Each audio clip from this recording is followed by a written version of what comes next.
Monde numérique.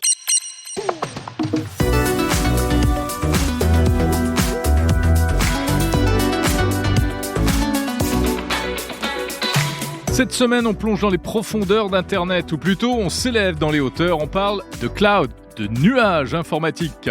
Il est au cœur du fonctionnement de millions d'entreprises à travers le monde, de tous les services que nous utilisons au quotidien. On en parle à l'occasion de l'événement annuel d'AWS, la filiale cloud d'Amazon, à Las Vegas. Focus sur les innovations au cœur des réseaux avec de l'IA, des agents intelligents. Le directeur général d'AWS France, Julien Grouès, est mon invité.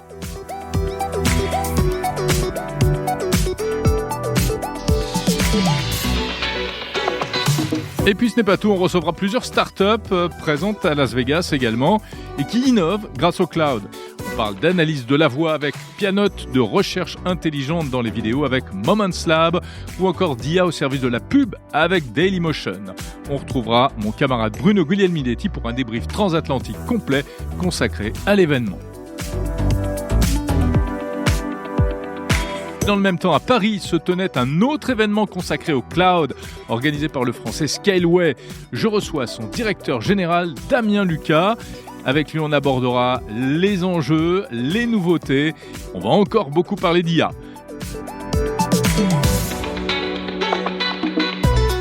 Bref, un épisode très tech, très business aussi, très cloud et très cool. Restez à l'écoute.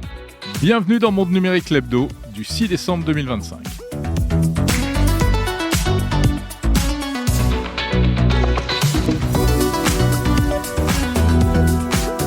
Monde numérique, Jérôme Colombin.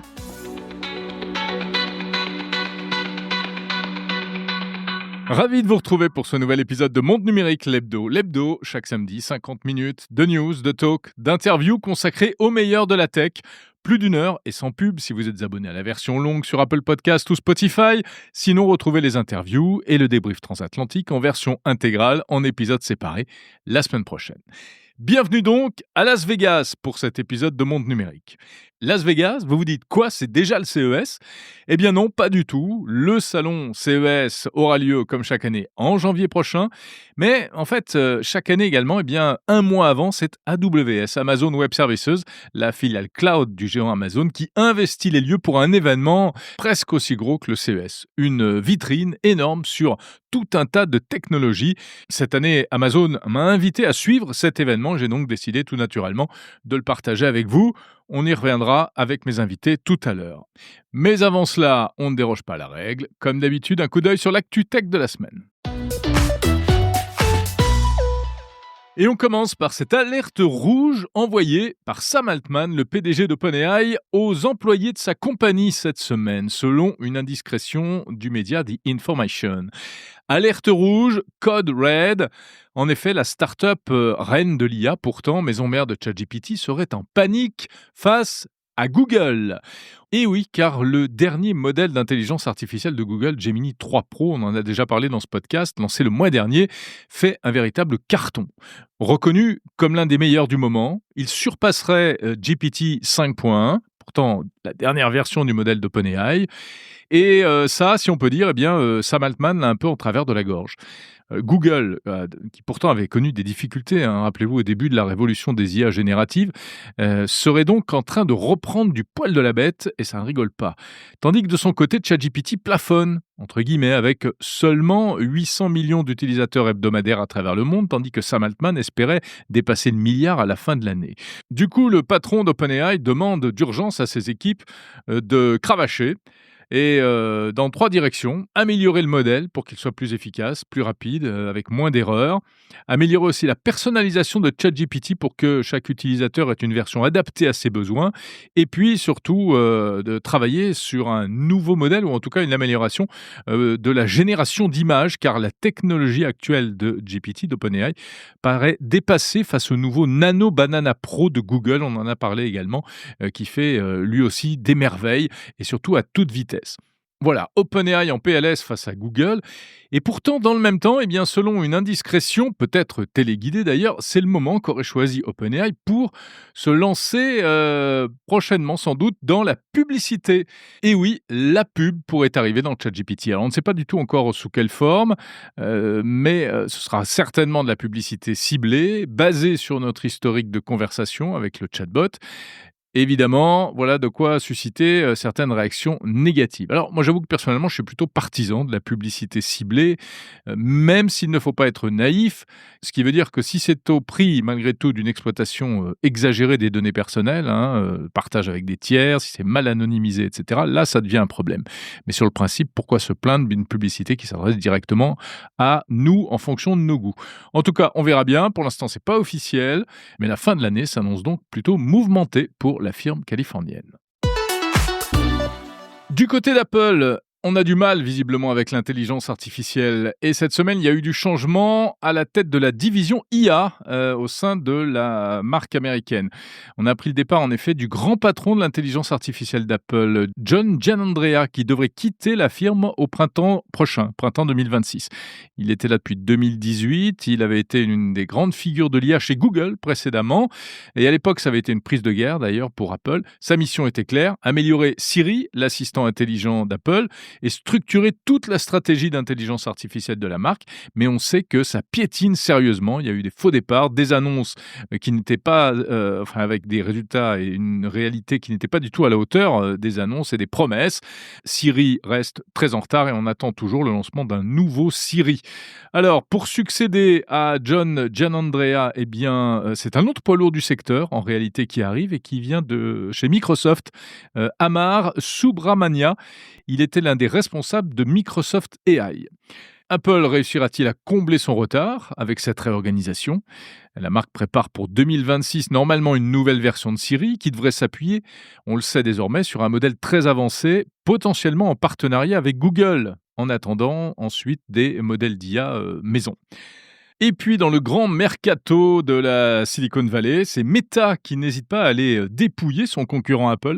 Cette semaine, il a recruté Alan Dye, ex-responsable du design chez Apple, pour diriger un nouveau studio de conception au sein de Meta. Un transfert, là encore, stratégique qui en dit long sur le grand mouvement de plaques tectoniques au cœur de la Silicon Valley. Meta, justement, serait-il en train d'abandonner progressivement le métaverse? Selon un article du New York Times, le groupe de Mark Zuckerberg s'apprêterait à réduire très fortement les moyens consacrés à son unité dédiée au métaverse. L'entreprise prévoit en effet des coupes importantes à partir de l'année prochaine qui pourraient entraîner des licenciements dès le mois de janvier. Rappelez-vous, le projet de métaverse, ça remonte à 2021. C'est l'année où Facebook devient Meta. Mark Zuckerberg avait présenté ce métavers comme l'avenir d'Internet. Donc, sa vision, une vision d'espace virtuel immersif où on pourrait travailler, jouer, interagir sous forme d'avatar. Meta a investi plus de 50 milliards de dollars dans cette ambition, principalement via cette vision Reality Labs.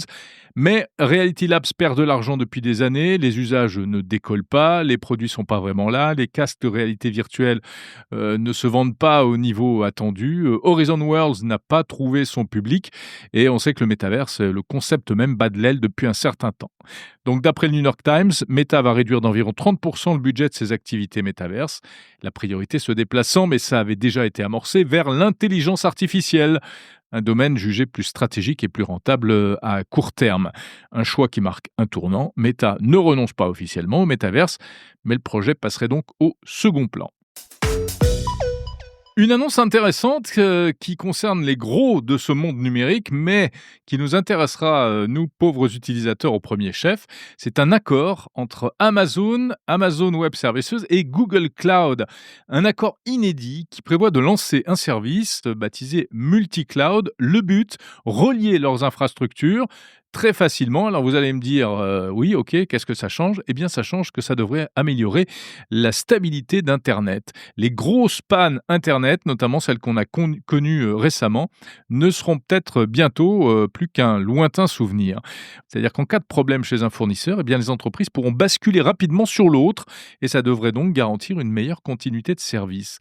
C'est plutôt une bonne nouvelle. Reste à savoir si cette espèce d'association entre mastodontes ne risque pas de poser d'autres problèmes. Mistral AI, la start-up française d'intelligence artificielle, lance une nouvelle famille de modèles d'IA. Il s'appelle Mistral 3. C'est toute une gamme de modèles, en réalité, qui seront destinés à un certain nombre de tâches complexes. Il y a plusieurs versions. Il y a un grand modèle qui sera destiné aux tâches complexes et plein de petits modèles plus légers qui pourront fonctionner directement sur des appareils du quotidien, smartphone, ordinateur portable, drone même, ou encore tout autre type d'objet connecté. L'idée, c'est de rendre l'IA accessible et pas seulement dans d'immenses centres de données coûteux. C'est ce qu'on appelle le edge. On fait travailler les modèles d'IA directement sur les processeurs dans les appareils mobiles. Autre élément différenciant, tous ces modèles seront publiés en open source, comme la plupart du temps chez Mistral, ce qui permettra aux entreprises de les utiliser, de les adapter, de les intégrer dans leurs propres produits sans contrainte, contrairement aux modèles plus fermés d'OpenAI, de Google ou de Microsoft. Puis Mistral AI a également présenté Magistral, une interface plus simple pensée pour les utilisateurs non techniciens, par exemple entreprises, administrations, équipes métiers, etc., afin de leur permettre d'exploiter la puissance de ces nouveaux modèles sans écrire une seule ligne de code.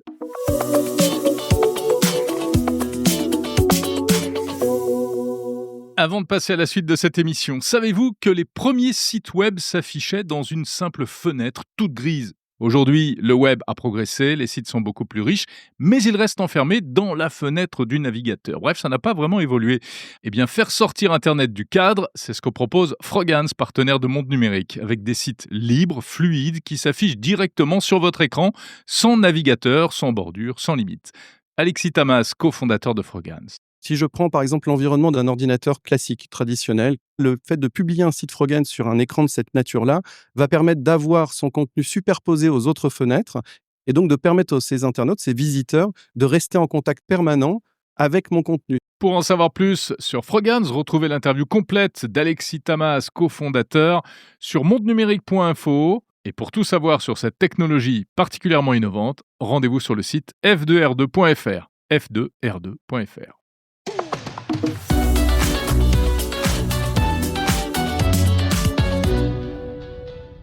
Allez, il est temps de passer à la suite de cette émission et comme je vous l'ai dit, eh bien, nous sommes à Las Vegas. Alors, avec des invités qu'on va retrouver dans un instant pour plonger dans l'univers du cloud. Et comme d'habitude, tout d'abord, on retrouve mon camarade Bruno Guglielminetti du podcast Mon Carnet de Montréal. Mais cette semaine, nous sommes tous les deux du même côté de l'Atlantique. Le débrief transatlantique. Salut Bruno Guglielminetti à Las Vegas. Salut Jérôme Colombin à Las Vegas. On s'y était engagé la semaine dernière. Je te remercie d'avoir justement tenu parole. Et puis pour les gens qui nous écoutaient la semaine dernière, c'est ça, je t'ai invité à venir au reInvent. Tu n'étais pas certain, puis finalement, tu as bien fait.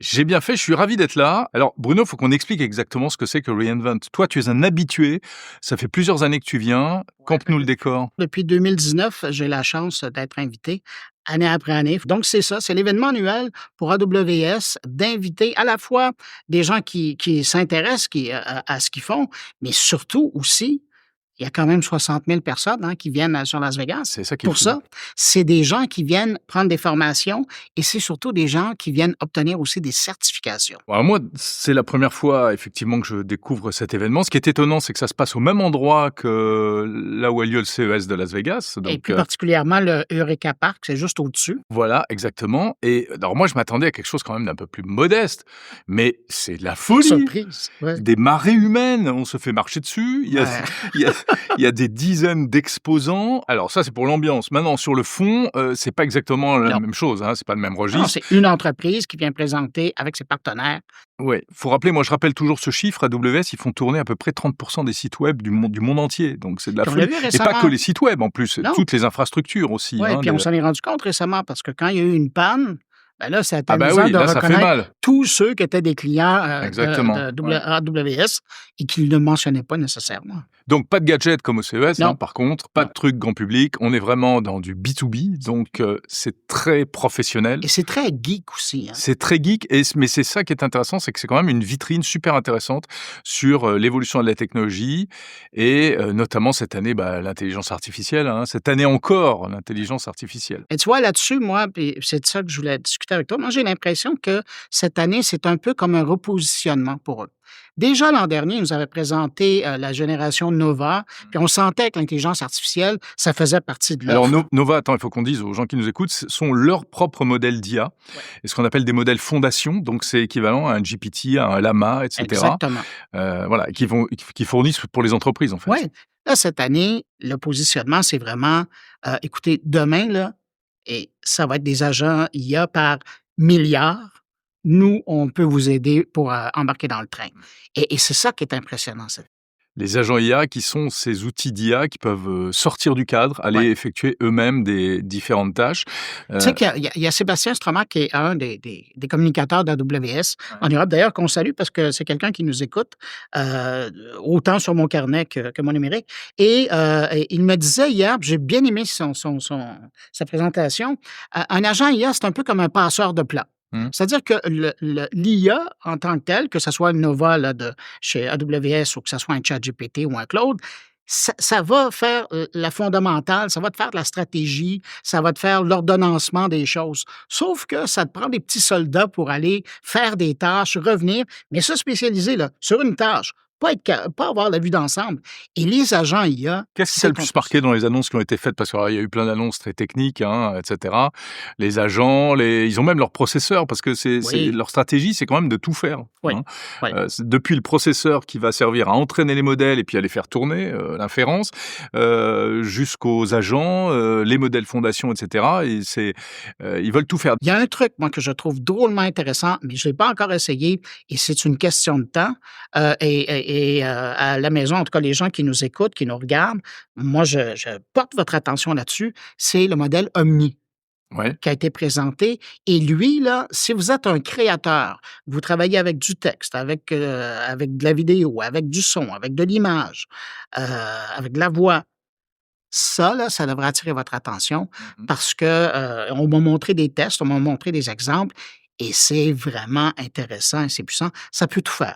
C'est un multimodal, là. Ça peut tout faire. Alors, quand on est dans le domaine de la création, tu le sais, tu sais, quand on travaille sur des images ou des textes ou de la vidéo ou des photos, on en prend un, on en prend l'autre. Ils ont chacun leur spécialité. Mais lui, Omni, il est vraiment fait pour les gens qui font de la création, notamment des gens de pub. Et moi, je l'ai sur mon Tu radar. recommandes Omni? Je veux vraiment l'essayer, puis voir concrètement si à travers une semaine, dans mes tâches, je suis capable d'utiliser seulement un modèle et ce serait celui-là. Tu es un explorateur, Bruno. Qu'est-ce que tu veux? Ouais. Oui, non, je voulais t'amener sur Oui. la question de la souveraineté numérique, qui est une notion qui veut dire beaucoup de choses, mais c'est vrai que moi, c'est ça que je trouve intéressant. C'est intéressant d'être ici au cœur de l'événement d'AWS. On est aux États-Unis, tu as plein de startups qui sont là, qui veulent innover, faire du business, etc. Et puis, moi, j'arrive avec mon regard de petit Français. Et je me dis, mince, mais on est dans la... Enfin, tu vois ce que je veux dire. On pourra jamais rivaliser. Alors, Et c'est pour ça que ton président est en Chine, là, en train de parler aux Chinois pour leur dire: ouais. «Amenez votre technologie chez nous». Oui, alors je sais pas s'il y a une bonne idée d'aller se rapprocher des Chinois pour essayer de s'affranchir des Américains. Mais c'est pour te montrer comment vous êtes dans la... Ouais. Ouais. Alors, il faut pas se laisser impressionner par le show, par le gigantisme qu'on vient de décrire. Mais en revanche, sur la force de ces entreprises, là, c'est AWS. Mais alors, les trois géants du cloud, c'est AWS, Google et Microsoft. Mais où sont les Européens, où sont les Français? Ils sont morts. pas là. Et c'est normal. Et on y arrivera. On pourra jamais. Et moi, je suis une start-up française ou américaine aujourd'hui. J'ai besoin de cloud parce que tu peux rien faire si t'as pas du cloud. Non, Hein. c'est ça. Tu développes une solution quelle qu'elle soit. Il faut que tu la fasses héberger, que tu aies les meilleurs outils, etc. Mais c'est logique qu'ils aillent finalement un des chez trois, l'un ouais. de ces acteurs. Ouais. Et on pourra... Enfin, c'est terrible à dire, mais il ne nous restera que des miettes. Oui, ou Je l'essentiel pense que des acteurs moelle de européens peuvent l'importance. exister, mais ils auront que les miettes. Ouais. Tu sais, tout à l'heure, je mentionnais OVH, c'est un peu la réalité. Hein? Ouais. C'est-à-dire que quand on tombe dans le domaine de la souveraineté numérique, on se dit, on va garder l'essentiel précieux chez nous sur des serveurs européens, branchés sur de l'européen. Oui, alors après, parce qu'il y a certains domaines où on va pas mettre ça sur des clouds américains. Tout ce qui est défense, tout ce qui est finance, Oui, mais données etc. sensibles. Mais tout ce qui est business, allons-y ouais, gaiement. oui. Là, Ouais. franchement. Mais c'est pour ça que je trouve intéressant la formule qui a été annoncée, on vient avec AWS, là, de leur AI Factory. où eux, parce que Ouais, alors ça, voilà, faut qu'on en parce que parle. tous les 2 Mais ils font tous ont ça. Microsoft va faire ça aussi oui, et je crois Google peut-être? ouais, ben, probablement parce qu'il va suivre. Mais l'idée là-dedans, Vas-y, c'est ça. explique-nous ça, ouais. Mais l'AI Factory, l'idée, c'est d'aller s'installer chez le client. On s'entend, là, c'est pas la petite PME qui commence, là, Mmh. mais c'est vraiment que ce soit un gouvernement ou que ce soit une grande entreprise. AWS, ce qu'il dit, c'est que, ben, écoutez, vous montez l'infrastructure de serveurs, vous payez la facture d'électricité et nous, on arrive avec notre équipement puis on vous permet d'utiliser nos services. Alors, ça reste chez vous, c'est sur votre territoire, c'est sur vos appareils, mais vous pouvez profiter, évidemment, euh, moyennant paiement, Moyennant paiement. de notre Ouais, savoir-faire. ouais. Ça, je trouve ça intéressant C'est comme malin. piste. Oui, parce que ça clôt le bec à plein de gens qui disaient ouais, mais c'est sur des serveurs américains. Puis non, ça règle cet aspect-là. Sauf que il y a quand même un branchement et il y a sûrement des tests qui vont être faits pour voir l'étanchéité Mais bien sûr. de la chose. Est-ce que vraiment il y a Ouais. un pare-feu entre l'Europe et les États-Unis avec un système comme ça? Ouais. Parce qu'à un moment donné, il va y avoir du data, des données qui vont être traitées, qui vont travailler. Puis à un moment donné, si ça part sur le réseau et que ça sort du territoire c'est fini. français, pour prendre Ouais. votre exemple, ben là, on commence à aller tourner sur le réseau d'ailleurs. Donc, il y aurait un droit de regard. Après, là. Il y a une histoire récente, Bruno, qui est Ah, tu complètement vas parler fou. d'OVH, là. Hein? Complètement folle avec OVH. Mais alors, ça c'est dingo. C'est vous, les Canadiens, qui Ouais. nous tirez une balle dans le dos, Pas là. du tout, on teste. Vous nous tirez une balle dans Non, le dos. non, pas du tout. on Alors, teste. attends, L'idée là-dedans, on c'est que explique. oui, il y a une entreprise qui a hébergé des données chez OVH. Ouais. Les serveurs et de ce client-là, les données résident sur des serveurs qui sont en Europe. Et donc, à un moment donné, il y a eu un différend, il y a eu une cause et il y a là, un juge canadien qui a dit je veux avoir accès à ces informations-là. Dans le cadre d'une enquête pour des crimes, etc. hein. Exactement. Et là, ce qui arrive, c'est que OVH, qui, lui, se dit l'unique porteur du flambeau de la souveraineté numérique, Ouais. est dans une belle situation parce qu'il est en train de vivre ce dont on parle depuis longtemps, c'est-à-dire la possibilité de voir un gouvernement, en guillemets, étranger, Mhm. demander à avoir accès à des données qui sont sur un autre territoire, mais un fournisseur qui offre le service localement dans le pays où le juge réclame C'est ça. ça le problème. Et c'est ça le problème. Et donc, qui répondent c'est-à-dire qui répondent par la positive au juge et lui donnent accès à ces informations-là, il est dans la merde. Mais de l'autre côté, s'il ne le fait pas au Canada, il va être dans la merde. Parce Ben que oui. là, il travaille contre la justice canadienne. Et donc, C'est pas tenable. non. Et là, c'est la première entreprise dans le genre qui se retrouve avec la patate chaude à décider, ben, qu'est-ce qu'on fait? Mais c'est fou, t'es d'accord qu'on s'attendait à ce que ces problèmes d'intrusion comme ça, on disait, regardez, c'est des serveurs des sociétés américaines implantés en Europe, Ouais, la puis- justice américaine va venir nous prendre nos données, etc. Qu'est-ce qui se passe? En fait, c'est une entreprise française, avec des serveurs en France, qui se fait attaquer par un pays étranger, puis alors même pas les États-Unis, le Canada, qui est notre ami, en principe, Ouais. plus presque que les Américains aujourd'hui. Oui, mais on s'entend que le client qu'ils hébergent est dans une histoire Ouais, ouais. criminelle. Bon, le problème, c'est parce que OVH a une représentation officielle, une filiale Exactement, officielle qui- au Canada. Ouais. Donc de droit canadien, etc. Mais donc, c'est la première fois où on retrouve un cas de figure qui va illustrer le reste. Alors, évidemment, ça va être intéressant de voir.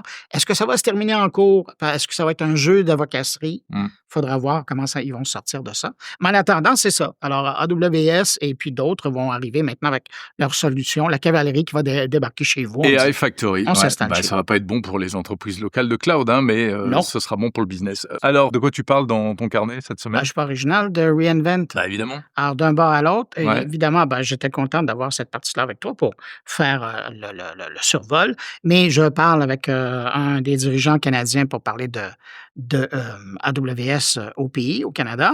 Et puis aussi, je parle notamment d'IA et d'infonuagique dans le monde du jeu, dans le monde du sport, avec Carl-Edwin Michel, qui a fait le voyage pour venir couvrir ces angles-là. Et puis aussi, des invités, notamment des clients d'AWS, pour parler vraiment de ce que ça veut dire, ces nouveaux changements qui sont annoncés.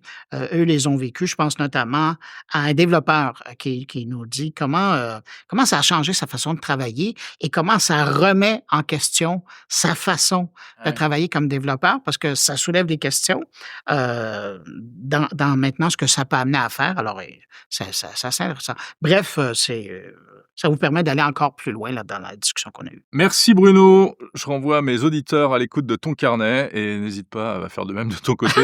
Écoute, puisque tu m'obliges, j'invite les gens qui sont en train de nous écouter sur mon carnet d'aller faire un tour du côté de chez vous. Et puis à tous, je vous dis à la semaine prochaine et à toi aussi. Et on se retrouve la semaine prochaine dans le débrief transatlantique comme chaque semaine. Salut.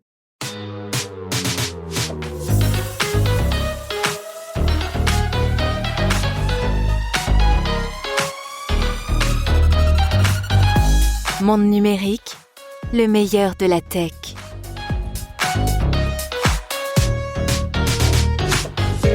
Le cloud, c'est donc le fil conducteur de cet épisode spécial de Monde numérique à Las Vegas. À l'occasion de l'événement d'Amazon, si le sujet vous intéresse, j'en profite pour vous signaler également qu'il y a plusieurs articles à lire pour aller plus loin encore sur le site mondenumérique.info. Le cloud, ce concept pourtant un peu abstrait, que l'on ne voit pas, ce moteur silencieux d'Internet qui fait fonctionner aujourd'hui tous les services que nous utilisons au quotidien. Les interviews qui vont suivre sont proposées en version intégrale si vous écoutez Monde Numérique l'Hebdo Premium sur Apple Podcast ou Spotify. Sinon, retrouvez-les en version complète en épisodes séparés la semaine prochaine sur le fil du podcast Monde Numérique comme d'habitude. Bonjour Julien Grouès. Bonjour. CEO de AWS France et Europe du Sud, AWS filiale du groupe Amazon spécialisé dans le cloud. Il faut rappeler que le cloud, à une époque, c'était surtout du stockage. Aujourd'hui, ça devient de la puissance de calcul à part entière. Et ça devient aussi, surtout des outils pour faire de l'IA. Donc, l'an dernier, vous dévoiliez les modèles Nova, vos propres modèles, c'est-à-dire vos GPT ou vos Llama à vous, en fait. Cette année, évidemment, logiquement, c'est la suite. Nova 2. À qui ça se destine, ces outils ? Alors, depuis le début, notre approche dans l'IA, ça a été de fournir à nos clients le plus grand choix possible de modèles.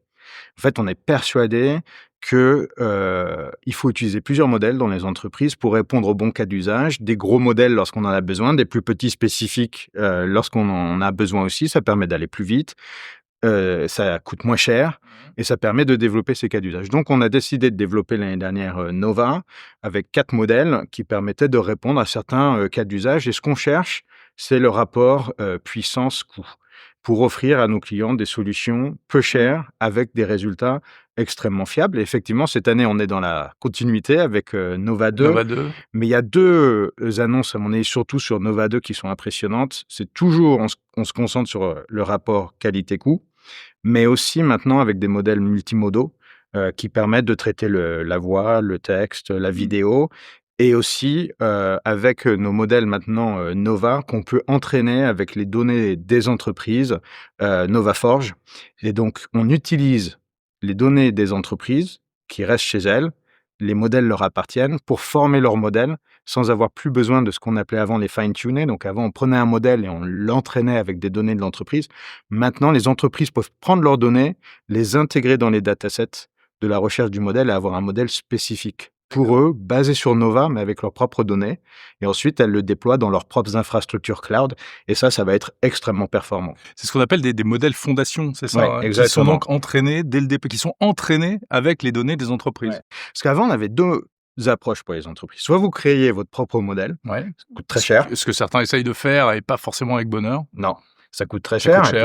Il faut les mettre à jour fréquemment. On voit déjà l'évolution de tous les modèles sur les dernières années. Si vous travaillez encore avec un modèle qui a 3 ans, il n'y aura pas les mêmes performances que ceux d'aujourd'hui. Ou sinon, l'approche était de prendre un modèle existant et de le réentraîner un peu sur ses propres données. Et là, maintenant, on a combiné les 2. Et je pense que les résultats vont être vraiment impressionnants. Ouais. Alors, malgré tout, toute l'énergie, la puissance financière que vous pouvez mettre là-dedans, c'était pas votre cœur de métier initialement de faire des modèles d'IA. Est-ce que c'est pas risqué de vouloir trop en faire ? Alors moi, je pense que ça répond aux besoins des clients. Et dans ce domaine-là, il y aura plein de modèles qui vont réussir. Nous, ça permet d'offrir un modèle aux clients qui souhaitent les utiliser. Mais à côté de ça, on a annoncé aussi les nouveaux modèles Mistral qui sont disponibles sur Bedrock. Ouais. Donc Bedrock, c'est une espèce de place de marché interne sur laquelle on va trouver tous les modèles du marché, en fait. Ouais, c'est une plateforme de développement d'applications à base d'IA dans laquelle vous choisissez les modèles que vous allez utiliser. La plupart des entreprises qui utilisent Bedrock, et c'est un de nos services les plus utilisés en ce moment, choisissent et utilisent différents modèles en fonction de leur cas d'usage. C'est des modèles open source. Alors, il y a des modèles open source et d'autres qui ne le sont pas. Par exemple, ceux d'Anthropic ne sont pas open source. Ouais. Donc, ça permet de choisir les modèles les plus adaptés. Ça permet aussi de les comparer. Et tout ça de manière sécurisée et d'opérer ces modèles dans son propre environnement cloud. Parce que la sécurité est primordiale, comme toujours. Donc, vous déployez Bedrock dans votre environnement cloud à vous. Tout ce qui s'y passe, ça reste chez vous. C'est vos données, vos prompts, vos modèles, vos résultats. Et rien retourne sur Internet. Et c'est ça que cherchent les entreprises. Mmh. L'autre mot-clé, c'est agent. Ouais. Les fameux agents, l'IA agentique. Votre PDG, Matt Gartman, a parlé d'une société à venir avec des milliers, 1 milliard d'agents. Ça veut dire quoi, concrètement? En fait, on voit aujourd'hui que tout ce qui est IA agentique arrive à l'échelle, arrive à maturité, alors que ce sont des technologies quand même assez récentes. Mais on voit les entreprises qui déploient des agents. Alors, on a 3 grands cas d'usage aujourd'hui dans le déploiement des agents.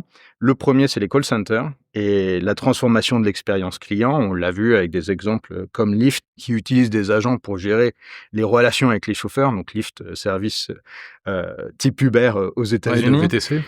Et donc ça, on est sur la transformation du call center où effectivement, c'est assez envisageable que des agents répondent à des questions des clients. Et ça Les permet- agents, c'est-à-dire, pardon, excusez-moi de vous interrompre, mais c'est-à-dire qu'avant l'IA, elle se contentait de nous conseiller. Les agents, c'est l'IA qui fait elle-même le boulot, qui en fait, fait. ouais, donc elle est capable d'analyser, de prendre des actions, et ça dans la durée, en gardant la mémoire de ce qui s'est passé. Donc ça permet d'avancer sur des tâches.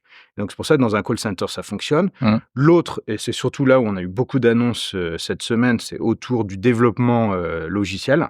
Donc là, les agents qui aident à transformer le code et arrivent à les moderniser, qui gèrent la sécurité, qui gèrent le pen test. Aujourd'hui, on a l'agent qui s'appelle Kiro, qui est absolument fantastique, qui permet de développer des applications à partir des specs.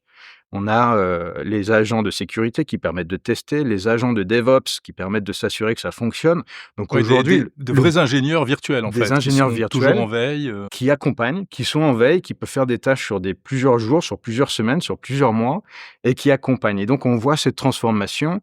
Et ce qui m'a frappé, moi, dans toutes les annonces aujourd'hui, c'est comment déjà ces technologies sont utilisées par les entreprises, elles en tirent de la valeur.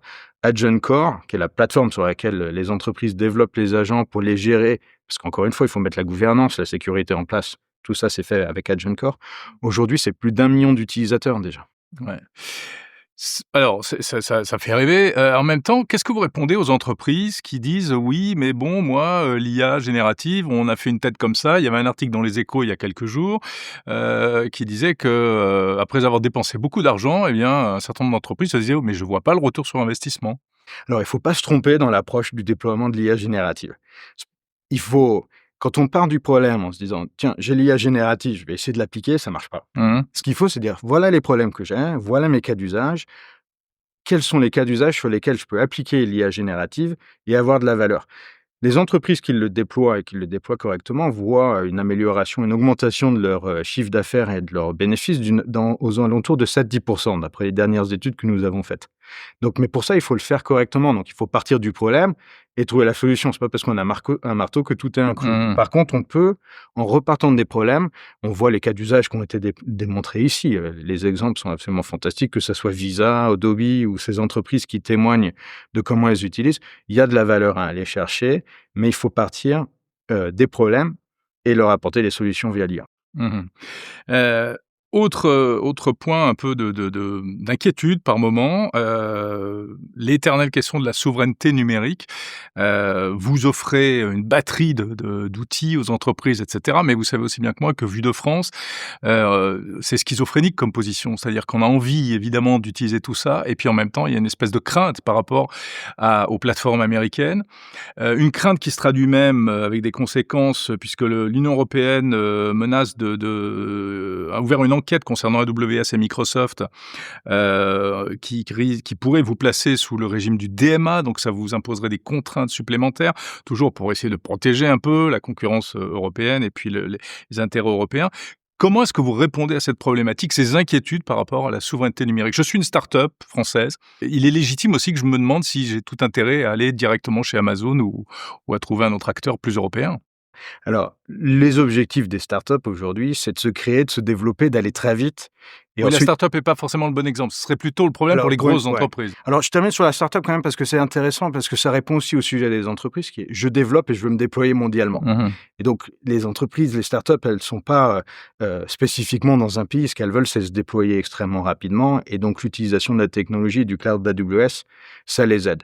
Nous, moi, je suis persuadé que pour que les entreprises françaises soient souveraines, elles doivent être performantes. Pour être performantes, elles doivent avoir accès au meilleur de la technologie au meilleur prix, mais elles doivent le faire en conscience et en confiance.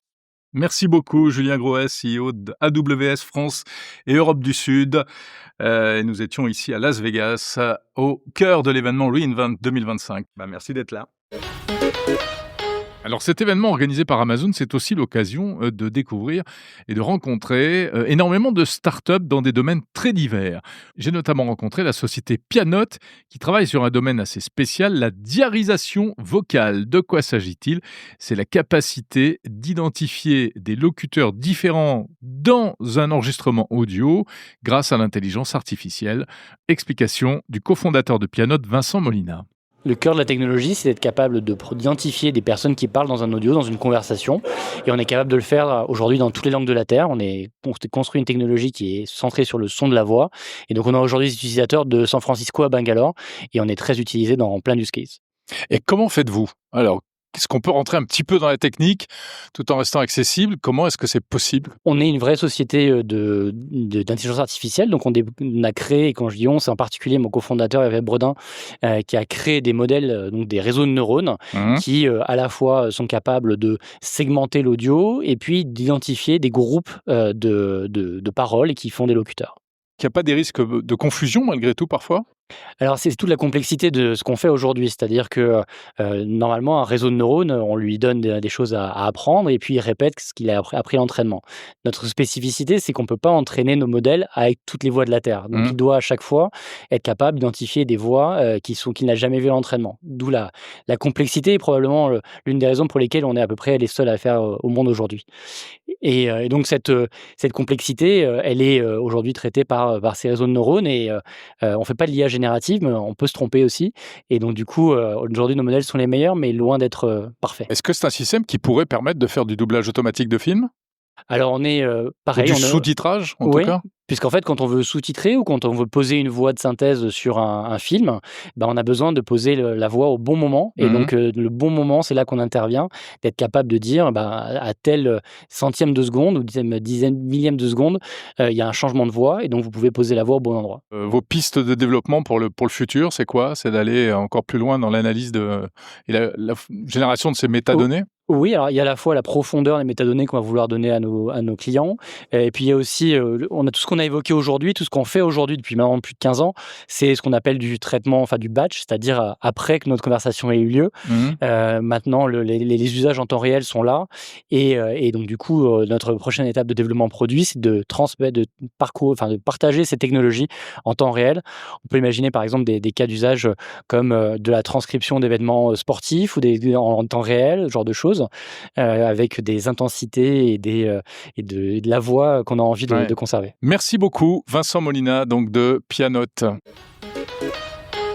Après le son, l'image et toujours l'intelligence artificielle. Comment retrouver facilement des séquences particulières dans des enregistrements vidéo, y compris de très vieux enregistrements ? Eh bien, c'est le savoir-faire de la start-up Moments Lab. Son CEO, Phil Petitpont. Par exemple, je produis MasterChef, je veux fabriquer un top 5 des meilleurs plats de poisson depuis le début de l'histoire de MasterChef. Je vais pouvoir aller prompter mon agent qui va aller chercher tous ces morceaux de vidéo pour créer une compilation en l'espace de 2 minutes. Incroyable. Là où aujourd'hui, c'est presque impossible. Ça prendrait beaucoup de temps à un humain de pouvoir faire. Et comment ça fonctionne ? Donc l'IA analyse véritablement le contenu des images, l'audio également ? Exactement, donc c'est un modèle qu'on dit multimodal, parce qu'il va analyser tous les éléments qu'un humain pourrait voir ou pourrait entendre, ou même prendre des métadonnées descriptives, donc soit le lieu de tournage par exemple, et on va mélanger toutes ces sources de données pour décrire tout ce qui se passe dans la vidéo, scène by scène, scène par scène, et on va pouvoir après utiliser un agent qui va regarder toutes ces données et extraire, à 1 minute 2, il y a un plat de poisson de MasterChef et celui-ci peut être intéressant pour telle audience. Qui sont vos clients aujourd'hui? Qui utilise cette technologie? Alors nous, on a commencé en France, donc on travaille avec TF1, on travaille avec M6, on travaille avec tous les grands ayants droit de contenu médias ou sport. On travaille aussi avec la Fédération française de football, par exemple, qui a 100 ans d'archives. On travaille avec beaucoup d'acteurs en Allemagne, au Royaume-Uni également. Et maintenant, depuis quelques années, on commence à s'étendre également aux États-Unis, où on va travailler avec des très grands acteurs américains qu'on n'a souvent pas le droit de mentionner, mais qui ont des volumes de contenu qui sont absolument Qui démentiels. travaillent plutôt du côté de la Californie et qui font des films, c'est ça? Il y en a quelques-uns qui travaillent dans l'actualité à New York aussi, donc on a vraiment sur les deux côtes, effectivement. Et ce qui est assez passionnant, c'est qu'ils ont cette envie de pouvoir réutiliser ce stock de contenu auprès d'audiences qui n'ont pas forcément, de par leur génération, vu ces contenus-là. Ouais. Ou jouer sur le côté un petit peu nostalgie, de dire ah bah Friends, les meilleurs moments où Joey a dit telle chose ou autre, et ben on va pouvoir les remettre en fait et en quelques minutes réussir à régénérer du revenu à partir d'un stock en fait qui peut soit un long tail du catalogue ou autre, soit qui ne générait plus de valeur jusqu'à présent. Alors, vous parlez de contenu de divertissement, mais vous avez dit que vous travaillez aussi avec des médias d'information. Absolument, ouais. Donc, ça Ouais. peut s'appliquer aussi pour l'information. Oui, absolument. Donc il y a un enjeu très fort. Je prends un exemple sur un plateau. Alors, je ne sais pas lesquels on a le droit de mentionner comme client, donc je vais pas faire d'impair. Il y a une émission qui est très connue en France, qui parle souvent de politique Ouais. et où ils sont assez spécialistes de Il y en a reprendre en beaucoup, fait, hein, il y en voilà. a plusieurs, mais bon. Et il y a un enjeu en fait quand il y a typiquement un homme politique qui intervient sur un plateau, Oui. de pouvoir très rapidement aller fact-checker en fait ce qui se passe. Et là, Ouais. en 2 secondes, en fait, l'agent peut aller vérifier. Ok, non mais il a dit qu'il baisserait les taxes en fait à ce moment-là. On leur retrouve l'extrait et en 1 minute pendant un débat, on est capable en fait d'aller ressortir un extrait qui va contredire ou pousser ou infirmer en fait ce que par exemple un homme politique aurait pu dire. C'est un des cas d'usage. Ouais, ouais, ouais. Alors, je crois que je vois à quelle émission vous faites allusion. Mais est-ce que c'est des choses qui sont utilisées en direct également, ça? Oui, absolument. Nous, notre modèle travaille également sur des flux vidéo live, donc ce qui nous permettent d'extraire en quasi temps réel des informations, des insights, des angles, de façon à pouvoir valoriser en fait des contenus en live. Donc typiquement le Davos, par exemple, on va réussir à extraire, synthétiser des conférences qui peuvent se passer plusieurs fois en parallèle ou autres. Et l'enjeu justement, c'est de pouvoir aider les journalistes à comprendre ce qui se passe et à sortir vraiment juste du report des faits, mais aller pouvoir creuser et investiguer sur des temps qui sont beaucoup plus courts. Le journaliste d'investigation aujourd'hui, ça prend énormément de temps, ça coûte très cher. Et avec ces outils-là, on peut réduire l'effort pour, en l'espace de 5 minutes, 1 heure ou 2, réussir à arriver à quelque chose qui est beaucoup plus poussé que juste en fait rapporter un fait qui s'est produit, par exemple, pendant un événement. Bah, merci beaucoup. On pensera à vous maintenant quand on regardera des séquences courtes, extraites d'émissions plus longues ou voilà, des reprises, notamment, vous l'avez dit, pour les déclarations politiques ou autres. Merci beaucoup, Phil Petitpont, CEO de Moments Lab. Merci. L'intelligence artificielle et notamment ce que l'on appelle les agents IA, c'est aussi désormais un levier pour la publicité. C'est notamment ce qu'a mis en place une entreprise historique du numérique, la société Dailymotion. Son CTO, David Rambleski, nous explique cette démarche. Vous avez des encarts publicitaires, pour le dire simplement. Ces encarts publicitaires vont être utilisés pour aller chercher, par le biais des annonceurs, la bonne audience, les bonnes cibles marketing. On parle beaucoup des agents IA, c'est-à-dire vraiment l'IA qui peut faire elle-même des choses et pas simplement nous aider à les faire. Est-ce que c'est des choses que vous utilisez ou que vous allez utiliser On va commencer. Est-ce que ce que vous décrivez aujourd'hui, on peut parler d'agents IA ou pas? On peut commencer à parler d'agents IA avec ça. Et en 2025, on a formé nos ingénieurs avec AWS dans un guild incubator pendant quelques semaines. Donc, ils commencent à utiliser cela en production. Et je pense qu'en 2026, on va beaucoup plus utiliser tous ces agents IA. Ça peut être effectivement pour améliorer l'expérience utilisateur au global, au travers d'un lecteur vidéo amélioré. Ça peut être aussi pour tout ce qui est outillage en production, pour faciliter la vie des ingénieurs. Est-ce qu'en tant qu'acteur français, vous confiez tous vos œufs à un grand acteur américain sans état d'âme? Alors on a pris, c'est une bonne question. On a pris la décision, je vous dis, en 2023, de partir vers un cloud service provider qui est AWS, donc qui est américain. Mmh. On a, pris cette décision qui est pas une décision idéologique, mais pragmatique. On avait besoin d'un acteur qui nous, permette de former nos ingénieurs et qui nous permette de prendre les virages, technologiques à venir. Donc effectivement, on a choisi, AWS pour cela et comme l'expliquait, Julien, tout à l'heure, on leur fait confiance également pour mettre en place toutes les, modalités pour sécuriser notamment la souveraineté européenne et plus récemment le EU AI Act, Oui, la réglementation européenne. tout à fait. Merci beaucoup, David Ramblewski, CTO de Dailymotion. Merci Jérôme.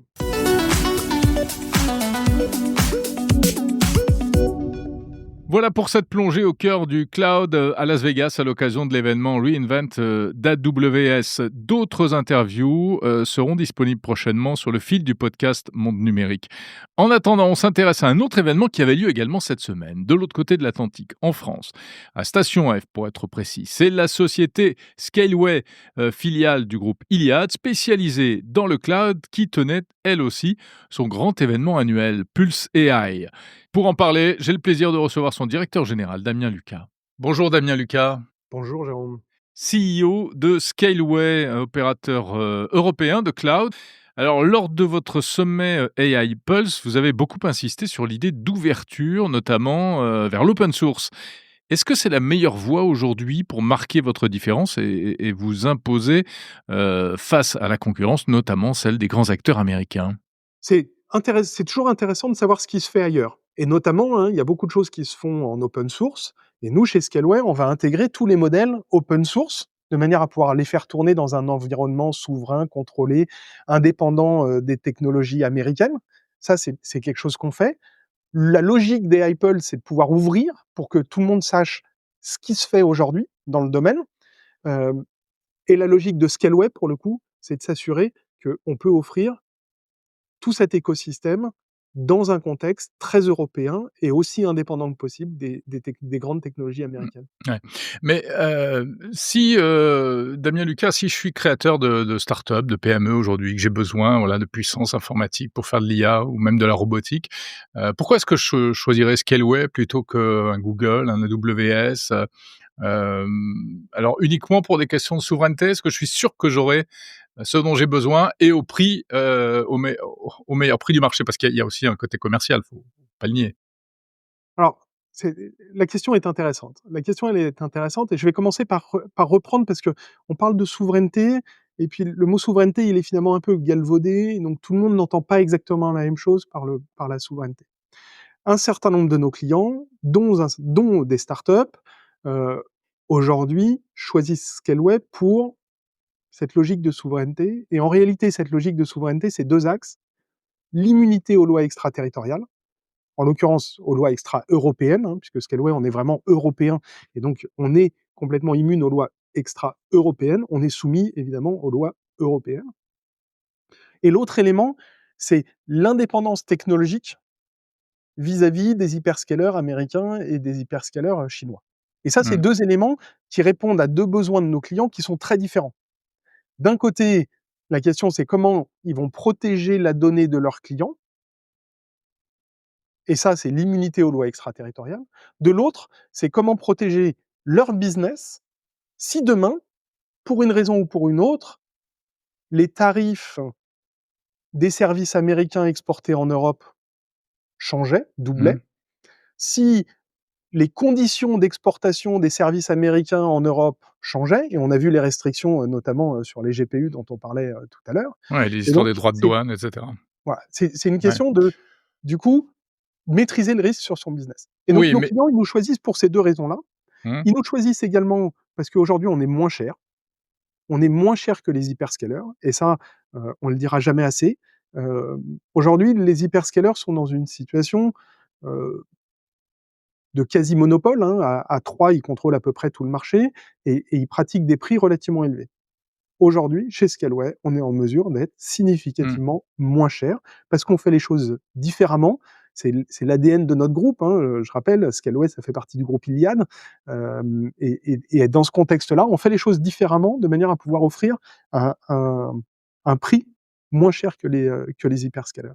Ouais, mais alors bon, comment vous expliquez qu'ils continuent quand même à séduire finalement? C'est quoi? Il y a un problème de communication il y a une espèce de suivisme, et de pas vouloir prendre de risques, de sortir des sentiers battus? Oui, je pense que vous avez raison, de dire ça. C'est une combinaison de ces différents facteurs. D'abord, c'est les acteurs les plus, les plus établis, Mmh. et donc c'est plus simple. Ils ont aujourd'hui, et je pense qu'il faut le reconnaître, une couverture produit, qui est extrêmement large. Oui, Chez c'est ce qu'on dit Scaleway, souvent, hein, c'est que voilà, ils arrivent à coller à tous les besoins de chaque entreprise, ce que n'arrivent pas forcément à faire les acteurs européens. exactement, moi je suis très transparent sur la question. Chez Scaleway, on a à peu près 30% des produits d'AWS. AWS, c'est 600 produits, hein. Je vous parlais de cette boîte à outils tout à l'heure. Mmh mh, Dans la mmh. boîte à outils d'AWS, vous avez 600 outils. Alors évidemment, vous pouvez être très efficace si vous avez 600 outils pour faire toutes les tâches possibles et imaginables, vous êtes très efficace. Chez Scaleway, on en a à peu près 30%, ça fait à peu près 200 produits. Ce qui est important de comprendre, c'est qu'on couvre 90% des besoins. Donc on couvre pas 100% des besoins, pas encore, Mmh. mais on couvre 90% des besoins. Et donc dans 90% des cas, c'est assez simple de migrer chez Scaleway plutôt que chez AWS. Mmh. Et donc ça, c'est Ouais. un élément qui est important, mais il reste les 10% des cas. Il reste que c'est une décision, quelque part, courageuse. Il y a quelques années, on disait, «Nobody got fired for having chosen IBM». Ouais, personne ne se fera virer pour avoir choisi IBM. Aujourd'hui, je pense qu'on peut l'appliquer avec, les grandes technologies du cloud. Donc il y a des décisions à prendre, des décisions courageuses, et on l'a vu. On a vu notamment, et je tiens à le souligner, un certain nombre de décisions politiques dans ce cadre-là. France Télévisions qui décide de basculer toute son infrastructure chez Scaleway. La ville de Copenhague, et on sait à quel point, la dépendance à Microsoft était un problème pour le Danemark. La ville de Copenhague décide de basculer toute son infrastructure, chez Scaleway. Plus proche de nous, la ville de Toulouse qui décide de basculer toute son infrastructure chez Scaleway. Et ce mouvement-là, c'est un mouvement qu'on voit arriver de plus en plus, de manière de plus en plus, régulière, et de manière de plus en plus certaine. Et donc ce qui nous manque essentiellement aujourd'hui, c'est de la commande. Ouais, bien Et donc sûr. on est en capacité de le faire. La technologie est là, les acteurs sont là.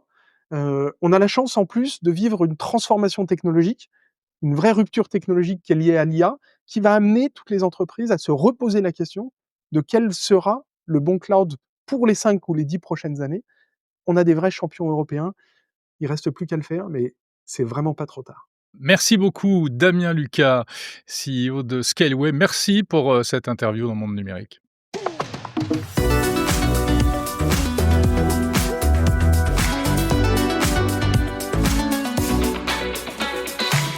Voilà, c'est la fin de cet épisode un peu spécial de Monde Numérique depuis Las Vegas.